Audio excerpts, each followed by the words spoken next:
Hey friends, Mark Holmes here, my buddy Cowboy Joe Boo, and of course my son Michael. And as always, thank you guys for watching, commenting, and subscribing to the Joe Boo Sports Report, because without you guys, I'd have nobody to vent with, because, heck, let's face it, you'll get tired of listening to me.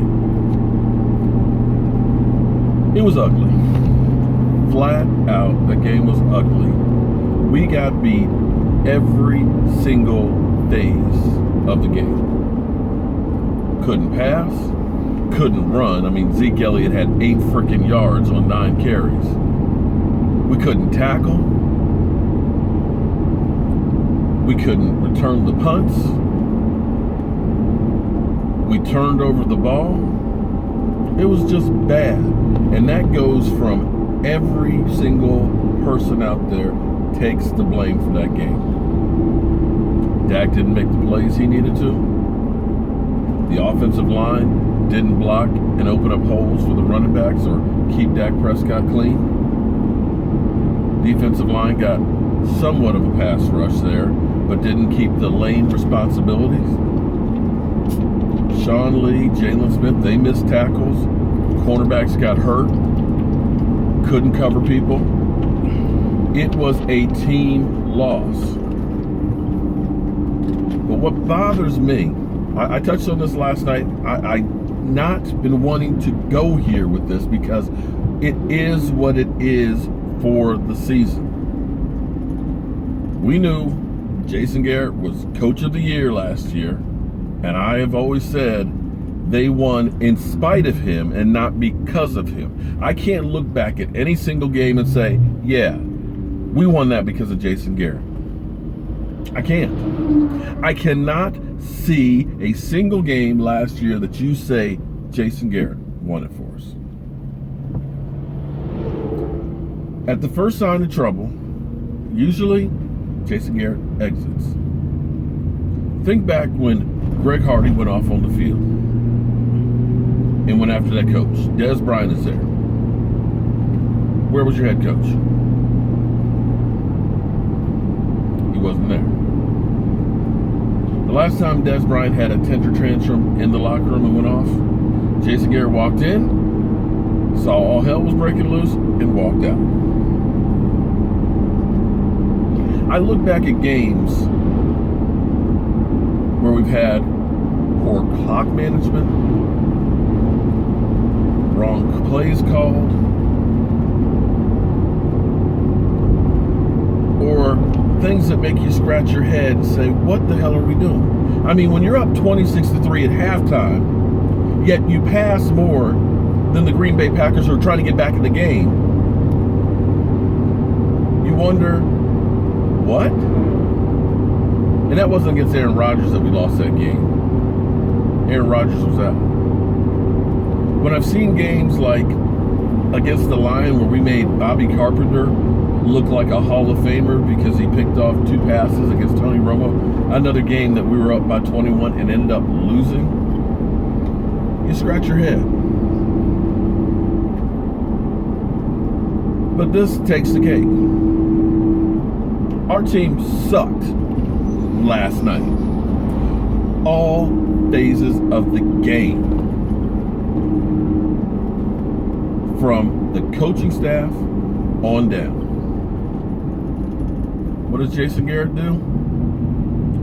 He throws Dak Prescott under the bus and says, well, we couldn't complete passes. We couldn't get the passing game going. Now, yes, Dak didn't have a great game. But I want to know who on the Dallas Cowboys had a great game. If you're just putting it on the quarterback and not accepting any responsibility of yourself, because it's your job to put players in a position to win. And I got to tell you, that team didn't look like they were prepared to win. That team didn't look like they were motivated to want to play.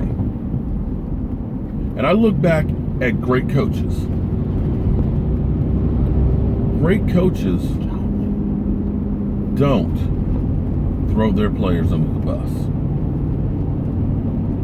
Bill Parcells was the lightning rod to take the pressure off of his guys. When shit went bad, blame me. Whether it was his fault or not, blame me. Let me take the heat. Let me protect my players. Jason Garrett, I'm sorry. I hoped, I prayed, I want to believe, but I just can't. We've had this same situation over and over and over again. The offense is the same exact offense that we've had year after year.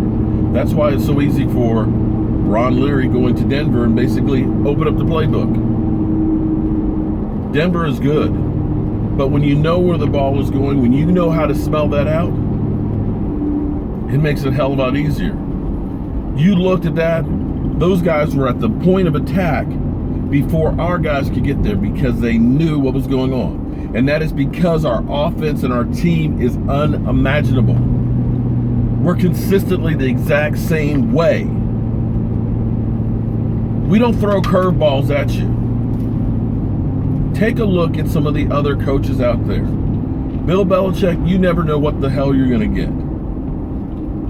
You'll have games where none of the defensive linemen are actually in a stance. They're all standing up. And you're as an offensive lineman like, what the F?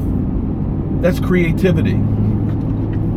As Zeke Elliott puts it, basically we got 5 running plays. We just changed the formation. You got to get creative. When a team figures you out, you got to give them a different look and try something different. When things go wrong with the Dallas Cowboys, the only thing Jason Garrett knows to do is pass the damn ball more.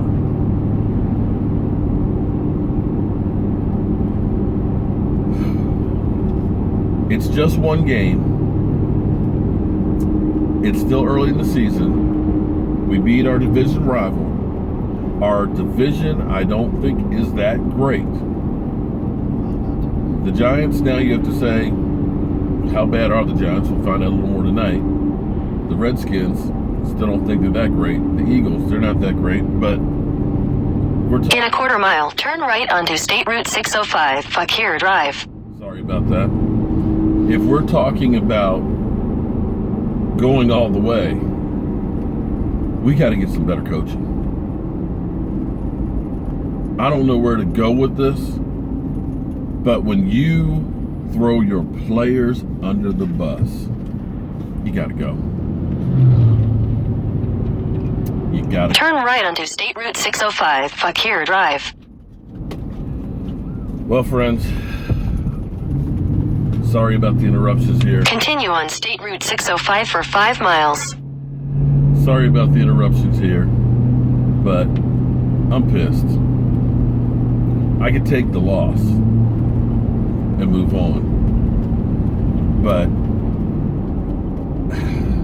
Jason Garrett just really ticked me off. I'm Mark Holmes, this is Cowboy Joe Boo. I've got to work tonight. I'm going to try and do a short live stream because I know you guys all have some thoughts. I'll see you then.